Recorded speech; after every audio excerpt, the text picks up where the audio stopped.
ఐటీలో ఎంట్రీ కావాలా? Trainee software engineer గా అజా కోడింగ్ ట్యూటర్ లో 2 వీక్స్ ట్రయల్ పీరియడ్ లో వెంటనే చేరండి. అంటే కమిడియన్స్ ఈరికి ఒకరు చనిపోయారు సార్ ఆ టైంలో. హ్మ్. మీకు బాగా మనసుకి చాలా బాధ అనిపించిన వ్యక్తి ఎవరు? అరే మిస్ అయ్యాను నేను. వరుసగా చనిపోయారు. ఎంఎస్ గారు కానీ, ఏవిఎస్ గారు కానీ, ఆవుతి ప్రసాద్ గారు, జయప్రకాష్ రెడ్డి, కొండవాల్ సార్, తెలంగాణ శకుంతల గారు. నేను బాగా బాధపడింది యాక్టర్ కాదు. మా డైరెక్టర్ ఈవీవి సత్యనారాయణ గారు పోవడం పెద్ద షాక్ నాకు. చిన్న ఏజ్. చూసుకుంటే నేను వాక్యూమ్. నేనేంటి నా పరిస్థితి? నాకెవరు పెద్ద చెప్పుకోవడానికి అనే అలా బతికాం కదా. యాక్టర్స్‌లో షాక్, ఇండస్ట్రీకి ఎలా షాకో నాకు అలాగే షాకు. ఏంటి ఓ ప్రొడ్యూసర్, ఓ డైరెక్టర్, ఓ 10 మంది కమెడియన్‌లతో సరదాగా ఇది అనుకున్నాడు కదా. లేరు ఎవరు 10 మంది కాదు, ఇద్దరు కూడా ముగ్గురు కూడా కరెక్ట్‌గా లేరు. అతనికి షాక్, నాకు షాక్. నిన్న మొన్నటిదాకా కలిసి యాక్ట్ చేసాం, వాళ్ళతో భావాలు పంచుకున్నాం, స్క్రీన్ పంచుకున్నాం, వ్యక్తిత్వాలు పంచుకున్నాం, అల్లరి పంచుకున్నాం. ఏరి వాళ్ళు అవన్నీ ఏవి? ఏదో పెళ్ళైపోగానే వెళ్ళిపోయినట్టుగా అలా వెళ్ళిపోయారేంటి? ఒకసారి వెళ్ళిపోయారేంటి? ఒకసారి అంటే ఒకే రోజు వెళ్ళిపోలేదు, ఒక ఏడాది 2 ఏళ్ళలో అలా అనుకుంటే ఇంత తొందరగా అందరు వెళ్ళిపోయారేంటి? ఇలాంటిది మాత్రం అందరితో షాకే. అది నా ఒక్కటి షాక్ కాదు. అసలు సాధ్యం అట్లా వెళ్ళిపోవడం? అవునవును. అలా జరిగింది మనకి. సార్ ఈవీవి గారు లాంటి డైరెక్టర్ ఇంకొక ఆయన ఉండుంటే ఈరోజు మా కమెడియన్స్కి, మా లాంటి వారికి 24/7 వర్క్ ఉండేది, మేము బతికుండే వాళ్ళం అని చెప్పేసి కొంతమంది, చాలామంది నా ఇంటర్వ్యూకి వచ్చిన వాళ్ళే చెప్పారు. మీరేం చెప్తారు దానికి? ఈవీవి లాంటి ఒక డైరెక్టర్, ఇలాంటి డైరెక్టర్ అంటే కామెడీని బతికించిన ఒక మహోన్నత వ్యక్తి అని చెప్పుకోవచ్చు ఆయన. నేను అలాంటి ఇంకో డైరెక్టర్ ఉంటే కమెడియన్లు బతికేవారని నేను కమెడియన్గా బతకాలనుకుంటే అలా చెప్పుకుంటాను. నేను ఓన్లీ కమెడియన్గా కూడా మళ్ళీ అది ఇష్టం ఉండదు నాకు. ఇప్పుడు ఎలాగ ఈ ప్యాథటిక్ క్యారెక్టర్లు నాకు ఇష్టం ఉండదు, ఓన్లీ కామెడీ వేషాలే వస్తున్నాయి అనుకో, అది కూడా ఇష్టం ఉండదు. మొనాటనెస్ అవ్వకూడదు ఎవరు కూడా. అన్ని రకాల పాత్రలు అన్నీ అలాగా రోజు చూసే సూర్యుడిని నువ్వు చూడు. నిన్నలా ఉంటాడు, ఈవేళ కొత్తగానే ఉంటాడు. నిన్న ఆ ఓవర్లాప్ చేస్తూ 3 పక్షులు ఎగిరాయి, ఈవేళ ఒక పక్షి ఎగురుతోంది. కొత్తదనమే కదా. సరిగ్గా నువ్వు ఈవేళ ఎగిరినప్పుడు అసలు పక్షే లేదు, కొత్తదనమే కదా. రోజు అదే వెలుగునిస్తున్న అదే సూర్యుడు ఎప్పటి నుంచి ఉన్నాడు, ఎప్పటిదాకా వస్తున్నాడు, రోజు వస్తున్నాడు. ఒక్కరోజైనా పశ్చిమాన్ని ఉదయిస్తాడేమో అనుకుంటాను, ఉదయించాడు. లాస్ట్ అండ్ ఫైనల్గా చాలా షేర్ చేసుకున్నారు సార్ ఎల్బీ గారు.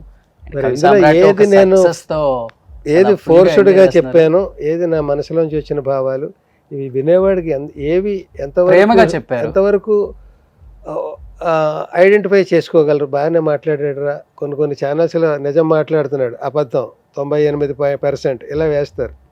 మరి ఇందులో ఏ పర్సెంటో నాకు తెలియదు. 100% నిజం మాట్లాడారు, మనసులో మాట్లాడారు. అది నిజమా కాదా కానీ ఏదో ఎవరు మెప్పు కోసం, లేకపోతే ఏదో నేను మంచివాడు అనిపించుకోవాలను అలా మాట్లాడినవు కాదు.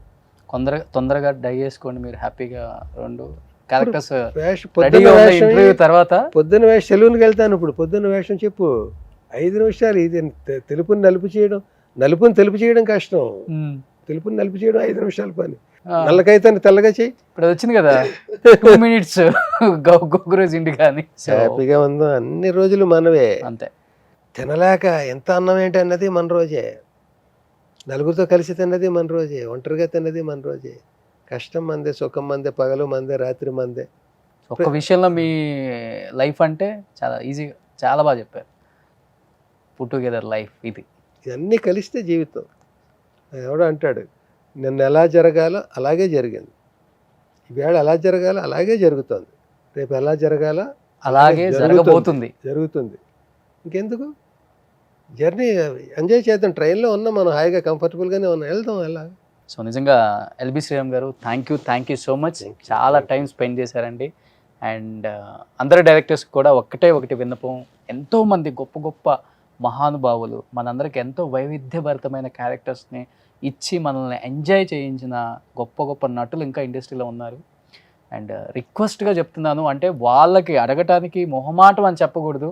ఎన్నో గొప్ప క్యారెక్టర్లు చేసిన వాళ్ళని ఈరోజు మనం చాలా ఈజీగా ఒక చిన్న రోల్ ఉంది చేసి వెళ్ళిపో అనే స్థాయికి మనం వచ్చాము అంటే సినిమా రంగం అనేది ఒక రకంగా పరోక్షంగానో ప్రత్యక్షంగానో చనిపోయిందని చెప్పుకోవచ్చు బయట కూడా చాలామంది. ఇలాంటి విషయాల్ని పెద్దవాళ్ళు ఖండించి గొప్ప వాళ్ళు ఎంతోమంది యాక్ట్ చేశారు ఆయనతో పాటు కూడా మంచి మంచి రోల్స్. మళ్ళీ ఎల్బీ గారిని చూడాలి అనుకునే ఆడియన్స్ చాలామంది ఉన్నారు, ఆయన్ని ఇష్టపడే వాళ్ళు ఇంకా చాలా కోకొల్లలుగా ఉన్నారు. అండ్ ఈ తరం యూత్ కూడా ఉంది. సో డెఫినెట్గా మంచి క్యారెక్టర్స్లో మనం చూస్తామని ఎక్స్పెక్ట్ చేస్తున్నాం. డైరెక్టర్స్ ముగించే కాంట్ వెయిట్. నేను కొన్ని చిన్న చిన్న రూల్స్ పెట్టుకున్న మాట నిజమే.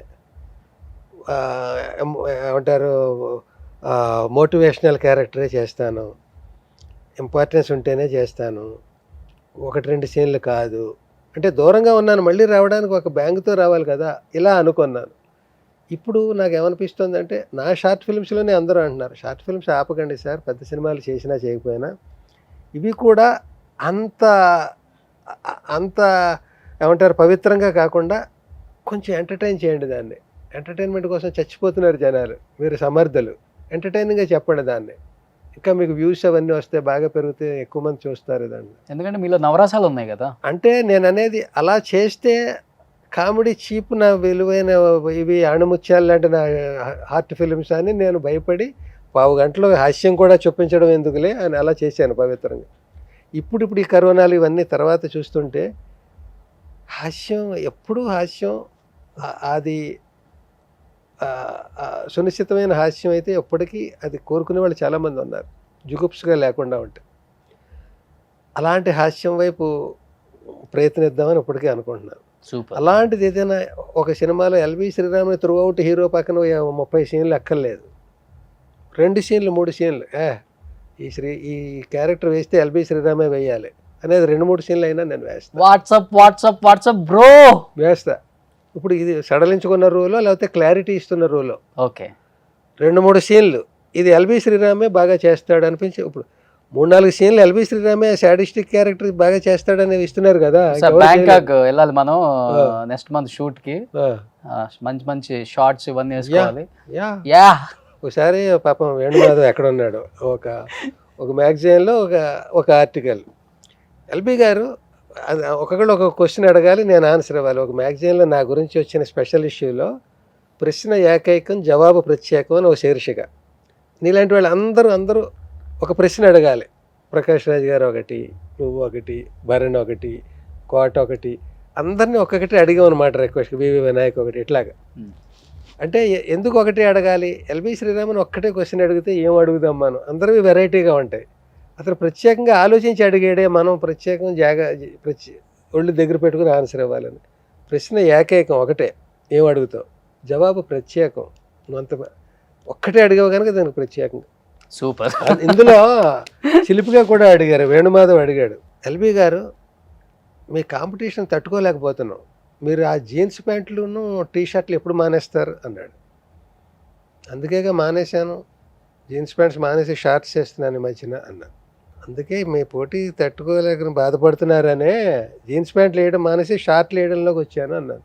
ఓకే, అలాగా అన్ని సూట్ రెడీ చేసుకుంటాను, హెయిర్ వేస్తాను, ఎవరికైనా కావాలంటే చెప్పండి, మీరు బ్లాక్ చేస్తే మీకు మంచి వేషం ఉంది రమ్మను, బ్లాక్ది టెంపరీది కూడా వేసుకోవచ్చు, ఓకే పెర్మనెంట్ది వేసుకుని మళ్ళీ 15 రోజుల్లో జుట్టు పెంచుకోవచ్చు. జరుగుతుంది, డెఫినెట్ గా మేము చూస్తాం. అది నువ్వే చూడాలనుకుంటున్నావు అంటే నువ్వు అసలు ఏమంటారు వీడిని ఏం లాగుదాం వీళ్ళలోంచి అసలు అని చూసే నువ్వే నేను బాగుండాలని కోరుకుంటే ఇంకెందుకు జరగదయ్యా. డెఫినెట్ జరుగుతుంది. బాగుండాలంటే నువ్వు నాకు ఎప్పటి నుంచి పరిచయం నాకు తెలుసు, ఎస్ అప్పటి నుంచి నువ్వు నా మీద నీ అభిప్రాయం ఒక్కటే, ఈయన బాగుండాలి అనుకుని. అలా చాలా మంది ఉన్నారు, ఇప్పుడు ఇక్కడ ఉన్న 10 మందిలోనే అలా కనపడ్డారే. నేను మంచి వేషం వేస్తే వాడు రావద్దు మళ్ళీ ఇండస్ట్రీకి అనుకునేవాడు నాకు ఒకరిని చూపించిపోయి ఎవరు లేరు. మీ మీద నాకు అంత మంచి అభిప్రాయం ఉంది, నా మీద మీకేముంది అభిప్రాయం? సో ఈవేళ నువ్వు చాలా బాగా అడిగావు. అంటే ఒకవేళ నాకు చెప్పడానికి ఇష్టం లేక దాటేస్తున్నాను అనుకో, నువ్వు ఫోర్స్ చేయలేదు, మళ్ళీ వెనక్కి వచ్చి గుచ్చి అడగలేదు. పోనీ ఆయన ఎందుకు చెప్పడానికి ఇష్టం లేదు, ఏదో మొత్తానికి మనం అడగడం అడిగాం, ఆయన చెప్పలేదు.